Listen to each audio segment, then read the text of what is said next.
Hello मेरे प्यारे बच्चों, कक्षा 7 के स्टूडेंट के लिए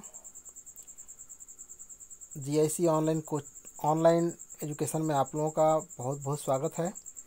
आज कक्षा 7 के छात्रों के लिए सामाजिक विज्ञान विषय के अंतर्गत चैप्टर नंबर फर्स्ट इस्लाम का भारत में आगमन इतिहास से मैंने आज यह चैप्टर लिया है। हिस्ट्री जो आप लोगों के लिए है, तो उसके अंतर्गत जो चैप्टर नंबर फर्स्ट है इस्लाम का भारत में आगमन, उसी के अंतर्गत मैं आज आप लोगों को क्वेश्चन आंसर सॉल्व करा दे रहा हूँ। इसको आप लोग नोट डाउन करते रहिएगा ताकि आप लोगों को फिर बाद में भी खोल कर पढ़ लेंगे, ज़्यादा बेनिफिशियल होगा। तो प्यारे बच्चों, बिना देर किए आइए चलते हैं, हम लोग अपना कक्षा को स्टार्ट करते हैं। निम्नलिखित प्रश्नों का उत्तर दीजिए।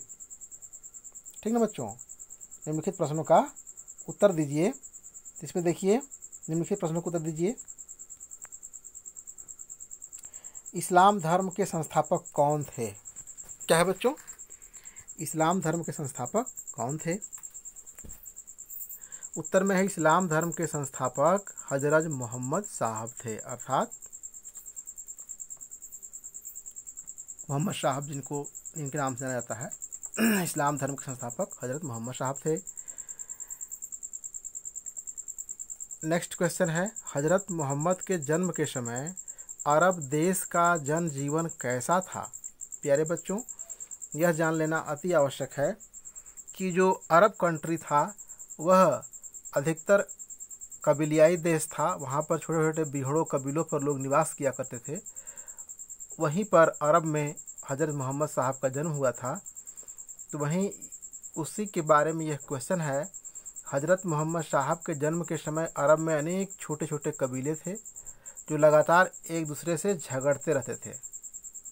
ये लोग बहुत सारे देवी देवताओं की पूजा करते थे। ठीक है बच्चों, इसीलिए मोहम्मद साहब ने इन सब चीज़ों को जड़ से समाप्त करने के लिए इन्होंने एक अलग धर्म का नींव रखा या उनका प्रचार प्रसार करवाया, जो इस्लाम धर्म के नाम से जाना जाता है। ठीक है बच्चों, आगे चलते हैं। नेक्स्ट क्वेश्चन है क्वेश्चन नंबर ग। अरबों तथा भारतीयों ने एक दूसरे से क्या क्या सीखा? सूची बनाइए। ठीक है बच्चों, तो उत्तर इस तरह है। भारतीयों ने अरबों से सीखा, क्या सीखा? कागज़ बनाना सीखा, चरखे से सूत कातना सीखा, सिले हुए कपड़े, शलवार कमीज, खान पान, कचौड़ी, समोसे बनाना इत्यादि भारतीयों ने अरबों से सीखा। ठीक है बच्चों, है जानकारी पूर्ण बात। हम लोग आजकल मार्केट में जाते हैं और खान पान की चीज़ों को बहुत ही चाव से, समोसे, कचौड़ी और तमाम की तरह की चीज़ें पहनावा का हम लोग उपभोग करते हैं। तो वे सब कुछ जो यहाँ भारतवर्ष में आया था, तो उसको लाने वाले कौन थे? अरब लोग थे। कौन थे बच्चों? अरब लोग। तो अरब के निवासी लोग। आइए, अब अरबों ने भारतीयों से सीखा। अरबों ने भारतीयों से क्या सीखा? भाई जाहिर सी बात है, अगर भारतीयों से अरबों ने कुछ सीखा, भारतीयों ने अरबों से कुछ सीखा। क्या क्या सीखा? कागज बनाना, चरखे से सूत काटना, सिले हुए कपड़े, सलवार, खान पान, कचौड़ी, समोसा इत्यादि के बारे में सीखा। तो अरब वासियों ने भी भारतीयों से सीखा। क्या सीखा? हिंदी संख्या से अरबी संख्या बनाना सीखा, संख्याओं की गणना करना सीखा, ज्योतिष। प्यारे बच्चों, ज्योतिष के मामले में हमारा भारतवर्ष सिरमौर रहा है पूरे दुनिया में। गणित के बारे में हमारे देश में भी गणिताचार्य भास्कराचार्य से लेकर के आर्यभट्ट, महावीर, तमाम प्रकार के गणितज्ञों ने हमारे देश में जन्म लिया और गणित को आगे बढ़ाया। तो ये सब उन्होंने कहाँ सीखा? भारतीयों से सीखा। शतरंज का खेल सीखा, भारतीय संगीत की विधा तो आज प्राचीन काल से चली आ रही है। चिकित्सा शास्त्र, आयुर्वेद का ज्ञान, चरक संहिता, आज पूरे विश्व में उसका डंका बज रहा है। हमारे भारत के चिकित्सा शास्त्र का, भारतीय संगीत का और गणित की दुनिया का, ज्योतिष का, खगोल शास्त्री जितने भी हमारे भारतवर्ष में हुए थे, वे सब उत्कृष्ट नमूने के अपना प्रयोग करते थे, जिससे तमाम प्रकार के मौसम के बारे में जानकारी और गणितीय गणनाओं के बारे में तथा भारतीय संगीत एवं चिकित्सा शास्त्र के बारे में अत्यधिक जानकारी प्राप्त करते थे। ठीक है बच्चों, तो चलिए आगे देखते हैं हम लोग। नेक्स्ट क्वेश्चन है, वो तो हो गया आप लोगों का। नेक्स्ट क्वेश्चन है घ, महमूद गजनवी का भारत पर आक्रमण करने का क्या उद्देश्य था। तो प्यारे बच्चों, हम लोग को यह जानना जरूरी है कि जो महमूद गजनवी था, गजनी का शासक था, वह एक लुटेरा था। वह भी भारत में सिर्फ लूट करने के लिए आया था। इसलिए यहाँ पर उसके बारे में यह उत्तर के रूप में महमूद गजनवी एक महत्वाकांक्षी शासक था। वह गजनी को, अर्थात अफगानिस्तान में एक जगह पड़ता है गजनी, उसी गजनी को एक समृद्ध एवं शक्तिशाली साम्राज्य बनाना चाहता था। उसने धन एकत्र करने के लिए भारत पर 17 बार आक्रमण किया और सारा धन लूट करके गजनी ले गया। तो प्यारे बच्चों, 1-2 बार नहीं बल्कि 17 बार, कुल मिलाकर उसने 17 टाइम आक्रमण किया। 17 बार, ठीक ना, 17 टाइम उसने क्या किया, आक्रमण किया। ठीक है बच्चों, आगे देखते हैं। आगे है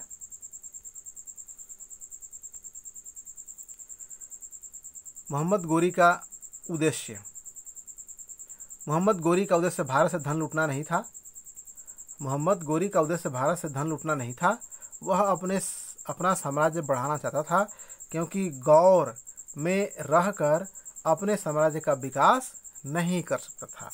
तो जरूरी था कि वह अपने साम्राज्य विस्तार के लिए किसी न किसी देश पर उसको आक्रमण करना ही था, इसीलिए उसने आक्रमण किया।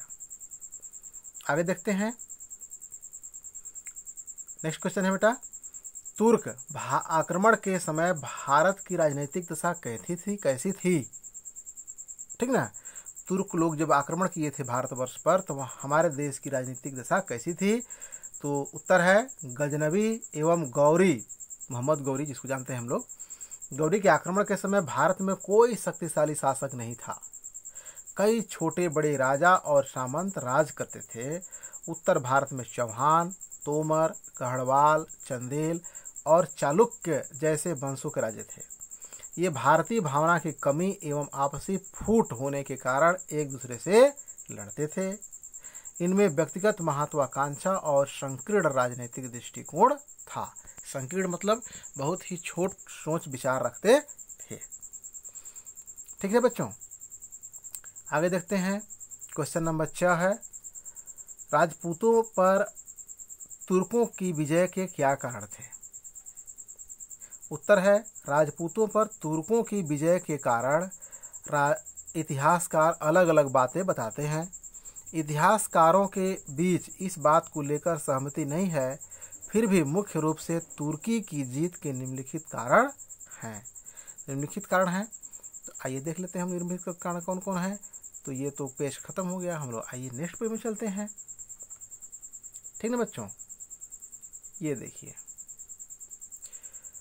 ये है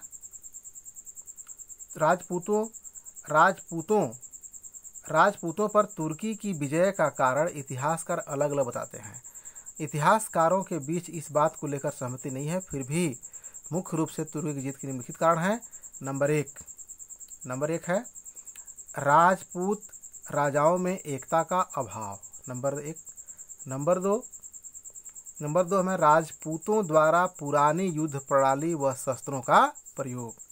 जितने भी राजपूत राजा हमारे थे, वे सब कहीं न कहीं से उन लोगों में एकता का अभाव था, और दूसरे में उन लोग जो युद्ध की पद्धति प्रणाली को अपनाए हुए थे, वे सब पुरानी थी। तीर धनुष भाला गड़ासा, ठीक ना, से युद्ध करते थे, जिससे आप हार का मुंह देखना पड़ा। थर्ड नंबर है तुर्क सेना के पास अच्छी नस्ल के घोड़े और फुर्तीले घोड़सवारों का होना था। तुर्क सैनिकों का कुशल तीरंदाज होना था। तुर्क सैनिक जो थे वो कुशल रूप से तीरंदाज थे। वे दूर सधे हुए निशाने को भी बड़े आसानी से साध लेते थे। अगला पॉइंट है भारतीय समाज का ऊंच नीच एवं जात पात में बटा होना। प्यारे बच्चों, जैसा कि हम लोग पढ़ते आए हैं कि भारतीय समाज ऊंच नीच एवं जाति पात के भेदभाव से बिल्कुल लबरेज रहा है।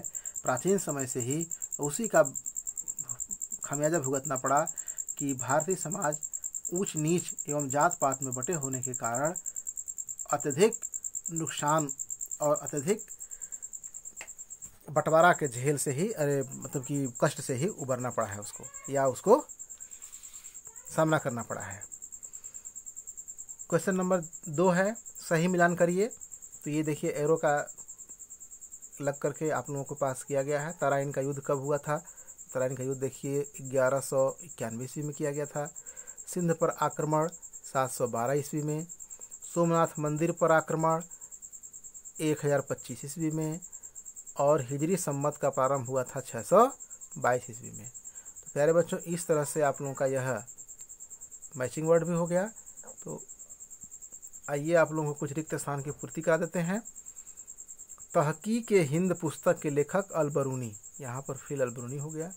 तराइन का युद्ध मोहम्मद गोरी एवं पृथ्वीराज चौहान के बीच लड़ा गया था। 3rd नंबर है, महमूद गजनवी ने भारत पर 17 बार आक्रमण किया। तो इसमें केवल 17 फील होगा। ठीक है बच्चों। घ नंबर में है, मोहम्मद गोरी को गुजरात में चालुक्य वंश के राजा मूलराज द्वितीय ने पराजित किया था। ठीक ना, यहाँ द्वितीय प्रिंट हो गया है, इसको ध्यान दीजिएगा। इसमें यहाँ पर क्या है, यहाँ पर यह आप लोगों का द्वितीय है, द्वितीय। ठीक ना बच्चों। और प्रोजेक्ट कार्य के बारे में जो दिया गया है वो विद्यार्थी अपना स्वयं करे। आप लोग जितना भी दिया गया है किताब से अपना खोल लीजिएगा, अपना स्वयं से करिएगा। ओके बच्चों, तो आज आई होप आप लोगों को यह अच्छी तरह से पसंद आया होगा। तो प्यारे बच्चों, एक छोटा सा रिक्वेस्ट है, आप लोग अगर वीडियो को देख रहे हैं तो वीडियो को लाइक भी करिएगा एंड चैनल को सब्सक्राइब भी कर लीजिएगा। ठीक ना, सब्सक्राइब कर लेंगे तो इससे क्या होगा, सबसे पहले वीडियो को नोटिफिकेशन मिलेगा और टाइम टू टाइम आप लोग वीडियो को देख सकेंगे। तो अच्छा बच्चों, आज की कक्षा इतने में समेटते हैं। तो ओके, चलते हैं, बाय बाय।